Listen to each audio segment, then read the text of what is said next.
how's it going? Welcome back to a very special video with the majestic host, the Savior. Yes, I'm very excited today because it has been a long time, okay, since we had another game like this. This is where the fun begins. Now, Homeworld is a pretty old game series at this point, and a lot of people thought that Homeworld 3 was never going to happen, and finally it's here, okay, the release date is upon us. Today I'm going to be giving you my Homeworld 3 review, okay, and I know a lot of the fans out there are very passionate about this game. It's a very niche game, it's quite a small game to a degree. I wouldn't exactly say it's an indie game, but it's certainly not AAA, it's somewhere in the AA space, I would say, and that is where gaming, pinnacle gaming, can be found, okay, nowadays, because let's be honest, AAA gaming is completely dead. It's a trap! But for people who've never touched a Homeworld game, you don't need to play the other games to get something out of this, okay? Yes, there is a lot of lore, some people are really into that, but if you just want a good space RTS game, then you will find that here, I would say. So before we get into this Homeworld 3 review, I do humbly ask that you do subscribe, become a wise one today. Join us here, join this fantastic community. If you like looking at games, yearly reviews is a series I cover, looking back at older titles. If you like early access reviews, looking at new games coming out, then we do that here as well. And if you like the philosophical spin and more deeper analysis on media and gaming, you're in the right place. Become a wise one and do subscribe.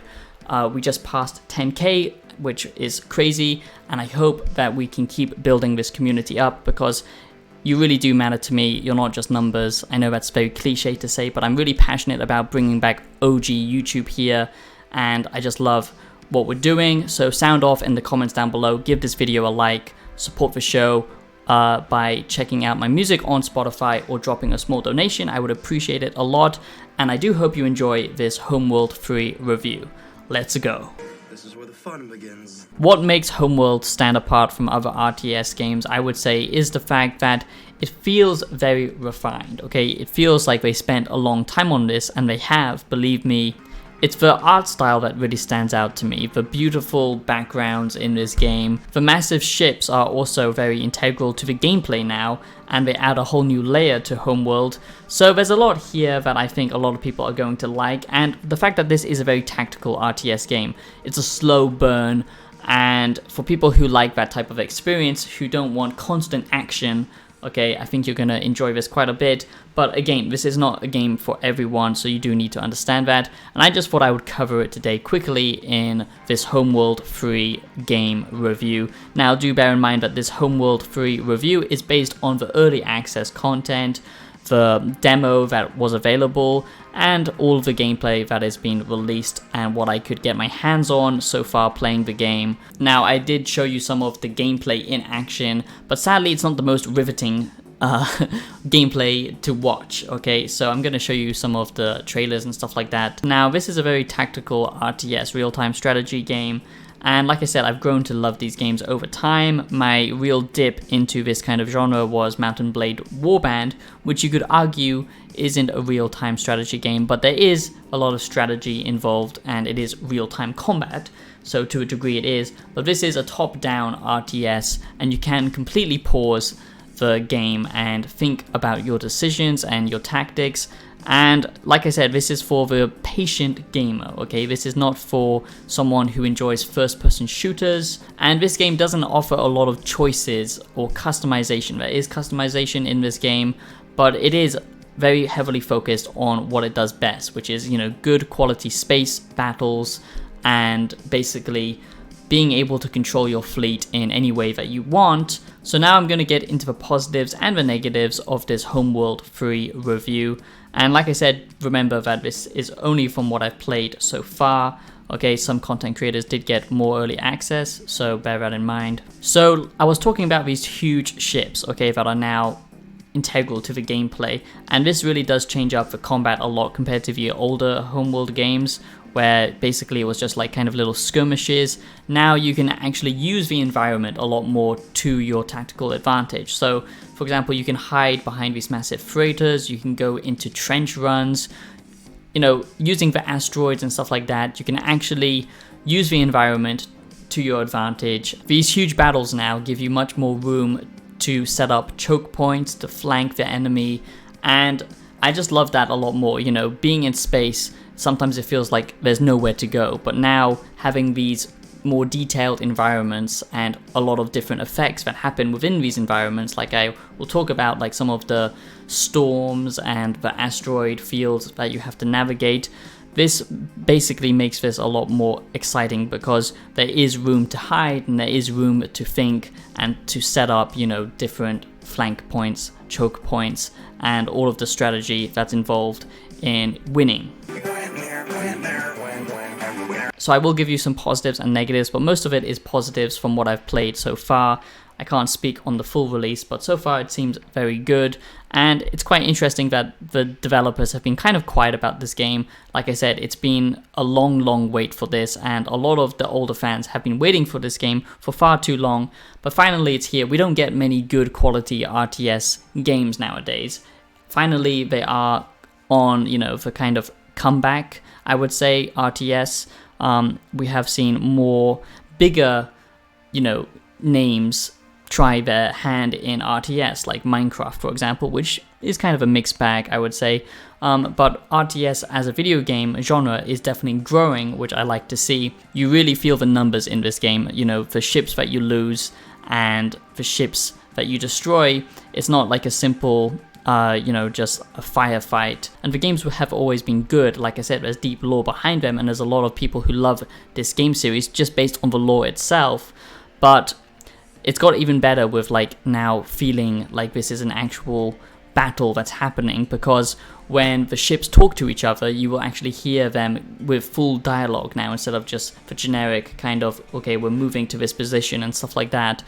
And the like radio effect and all that kind of stuff, it just makes it feel much more like, okay, you're in an actual space battle, and sometimes it can go wrong. It's a trap! So a big positive, like I said, is the more detailed environments and how they've changed it up, so it's not just barren space to explore. There are things like particle storms that will affect the gameplay as well, asteroid fields, and lots of different other anomalies that will actually change and affect the game. And these games have always been very focused on the campaign, and that is basically been the main approach and the main reason as to why people love this game so much, like I said. But they've added a bunch of modes now that basically give it longevity and co-op as well. And I've got to be honest, I think co-op will add a hell of a lot to this game and make it much more fun. So let's quickly talk about that, because I feel like that does add a lot, which is a big positive, and that is the 6-player battles in PvP, and there's going to be 8 maps at launch, but there's also a co-op mode,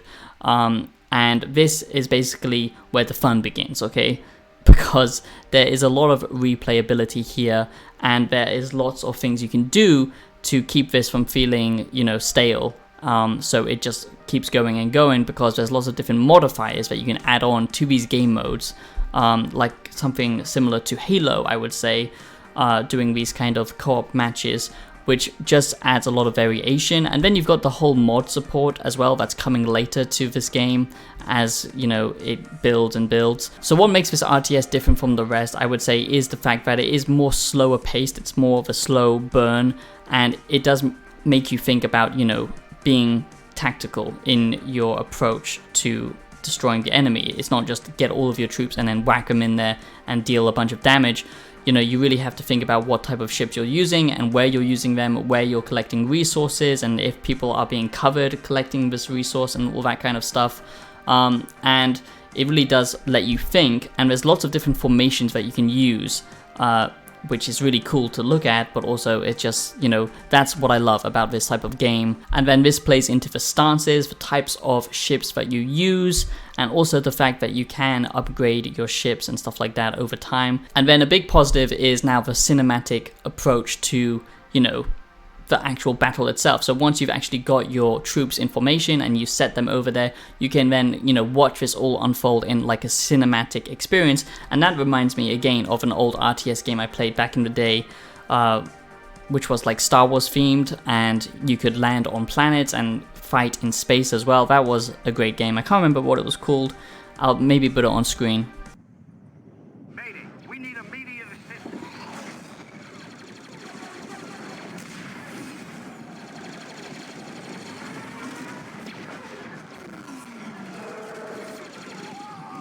Accelerate to attack speed. Target locked. Open fire. So this is a bit of a negative, but I feel like this will be good in time, and that is the roguelike mode that they added. And like I said, this is where you can do some co-op as well, but I haven't seen that so far. I just don't want this to be a regurgitated, the same old maps, or, you know, just randomly generated BS. From what I've seen and the modifiers that, you know, change up the gameplay, it looks like there is a lot to keep this, you know, from going stale, and especially with the added benefit of having co-op. But at the same time, you know, I don't think this is going to be the type of game mode you want to play by yourself. It might be fun in co-op, and it might give you an extra challenge, but this is very much an add-on mode, I would say, compared to something like the campaign or the PvP. And the only slight other negative I would finally say is some of the objectives do feel very like been there, done that, not just in Homeworld but in other RTS games. Collecting resources, for example, going to this location and just blowing up a base, stuff like that feels very generic to me. What I like most is when you're exploring kind of the unknown, and when you're finally having these giant battles alongside these giant, you know, massive freighter ships as well. That's when this truly feels like a unique experience, and that's why a lot of people love Homeworld. And just managing all of your ships, making sure, you know, you've got all of these different points set up. And this is now using Unreal Engine 4, so it looks absolutely gorgeous. And like I said, I just had to gush about the art style, the ship designs, the lore behind them. That's why a lot of people love this series, and it's kind of it's kind of like a boomer game at this point because it's been so long since the last one. But there's a reason why a lot of people love it, and yeah, I can totally understand why. I know this game isn't going to be for everyone, only really the fans, but if you are a fan of RTS games, and I think more people should give them a try, and especially if you're a fan of sci-fi, this really does have a lot to offer with its lore, with the gameplay, with, you know, the graphical style that it has on offer now. You can truly get immersed in this game, and I think they have done enough to add a lot of content to make this feel like a true successor to the other Homeworld games. Like I said, with PvP, co-op mode, the roguelike mode they've added, focusing more on the tactical gameplay, which is why people love this game to begin with, because a lot of RTSs come down to, you know, very simple tactics at the end of the day. And if you have enough of this troop allocation, that's all you need to win. This one you really have to allocate and think about the resources and what ships you're using. You can't just, you know, win by using one like type of ship, for example. You really have to mix and match, which I like a lot. I do hope you enjoyed this Homeworld 3 review, and if you did, like I said, please do subscribe. It would mean a lot to me. And as I'm trying to go full time, do consider joining as a member or dropping a small donation. Again, that's how you can help support the show. And yeah, I'm just happy to be talking more about AA games, because that's where creativity can be found. That's where we need to be focused. As this industry gets bigger and bigger, it takes longer and longer for games to come out, and Homeworld 3 is proof of that it just takes so long to make even AA games now. It's very important that we look at games coming out, because a lot of it can just be false marketing, and a lot of it is lies, or they come out in broken, unfinished releases. That's what is normal now, for games to come out unfinished, and I'm just sick of that. I'm glad that these developers actually care what they're creating, and they're doing something different here, and that can't be said for a lot of RTS games. So I do hope you enjoyed this one, and I'll be seeing you in the next video. Have a great day. Peace out.